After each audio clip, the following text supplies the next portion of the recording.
నిజంగా దేవుని గుండెల్లో ఎంత ఆవేదన ఉంటుందండి. నవమాసాలు మోసి కని పెంచిన బిడ్డ తల్లిని తల్లిగా కాకుండా తల్లిని విడిచిపెట్టేసి మరొకరు ఎవరినో తల్లిగా పిలుస్తూ ఆమెకే తన ప్రేమను అందిస్తూ ఉంటే కన్న తల్లికి ఎంత బాధ ఉంటుంది మీరు చెప్పండి.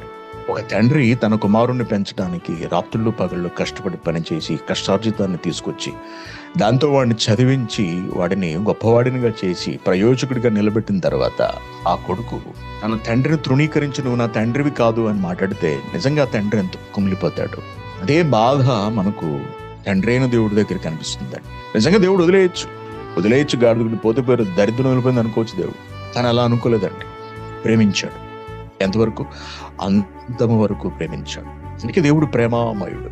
ఇంత ప్రేమ దేవునికే ఉంటుందండి, మానవుల్లో ఉండదండి.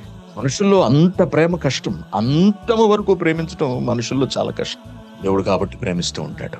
అలా ప్రేమించే దేవుడే మనం నమ్ముకున్న దేవుడైన పరమాత్ముడైన యెహోవా గారు. ఆయన పంపగా వచ్చినటువంటి కుమారులే యేసుక్రీస్తు వారు. మన కొరకు ప్రాణం పెట్టి మన ఆత్మను రక్షించిన ఆయన.